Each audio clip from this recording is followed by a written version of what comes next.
Hello everyone, welcome to English Shorthand classes. Exercise 13. Get ready for the education. Start. Mr. Chairman, Sir, I thank you for having permitted me to speak. The budget presented by our beloved Prime Minister of India is a mixed one which deserves both appreciation and criticism. Being the maiden budget presented by our Honorable Prime Minister, he can be excused this time with the hope that he will present a pleasant budget at least next time, provided he continues to hold the finance portfolio. It is worthwhile to take into account the comments made by various people belonging to various sections. The Chamber of Commerce people believe that instead of giving relief to corporate sector, government has taxed 30% minimum tax which will hamper the growth of the corporate sector.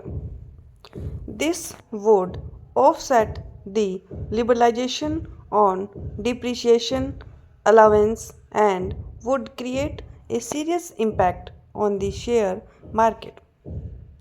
The TV is no longer a luxury item and is a media for propagating government policies and programs, and it is a media to educate the illiterates who form a major part of the population of our country.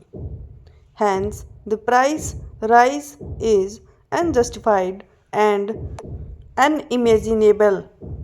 The salaried people are the honest taxpayers in this country. They all expected a higher ceiling limit for tax eligibility, but no mention has been made. This has totally disappointed them. Of every rupee that accrues to the central exchequer according to 1987-88 budget proposals, 4 paise only come through income tax. In this budget, it is worth to praise that housing and education have been given a boost. This will create a motivation among middle class and upper class to have their own shelter. It is a legitimate duty of the government to provide such shelter. In that case, our Prime Minister has made a sincere effort in this budget. I welcome this wholeheartedly. In the name of preservation of forest wealth, 35% duty will be levied on plywoods made from prime timber and wood products. It is not logical as on one side you want to encourage housing and on the other side wood and its products would become costlier by this levy. This will cause a further hike in the cost of building construction. I feel this is penny wise, pound foolish. But our Honorable Prime Minister has made a humble plea that he invites suggestions from members and other conservationists. He should therefore revise his opinion on taxing wood products.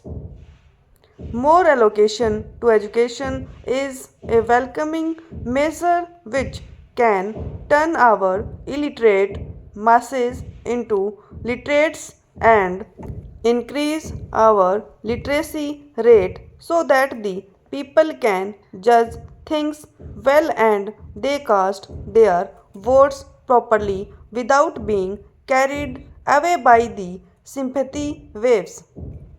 Excise duty on aerated soft drinks and soda being 20 paise and 15 paise per bottle is unwarranted.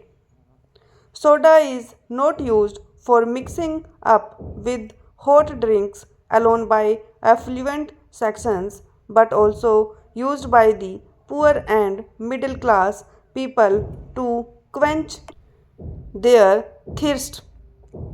Even the politician, while speaking on the platforms, drinks soda, but he does not pay for that. The organizers of the meeting only pay.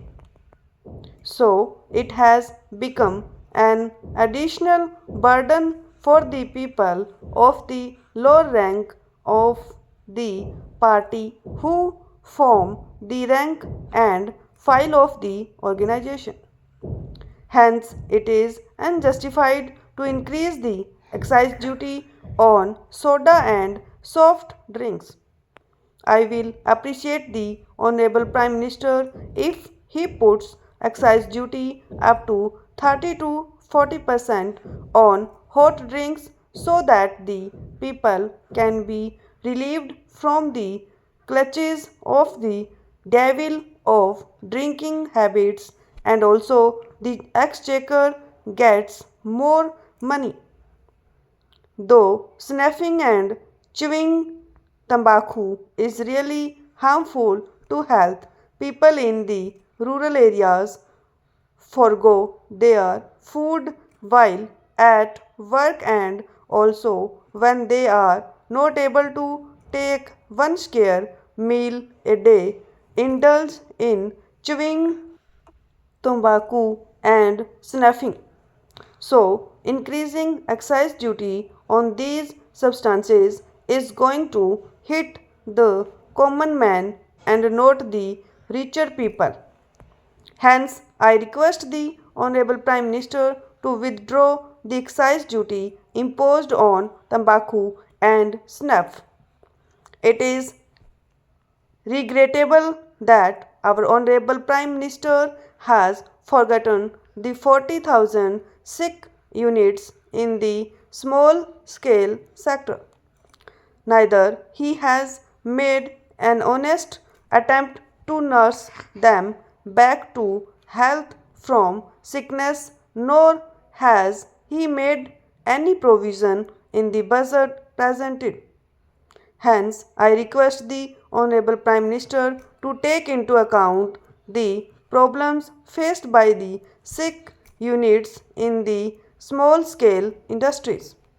It is unfortunate that the Honorable Prime Minister has not encouraged the banking industry, which has a major role in the national development, like tax incentives to facilitate mobilization of the savings, while creation of a national housing development finance bank is appreciable. Nationalized banks should be made to involve in these activities with a due caution, not to allow favoritism or ruling political parties' interference. There are certain features present in the budget to be praised and applauded. One is that any compensation received by a workman at the time of his retirement is exempted from tax. Stop.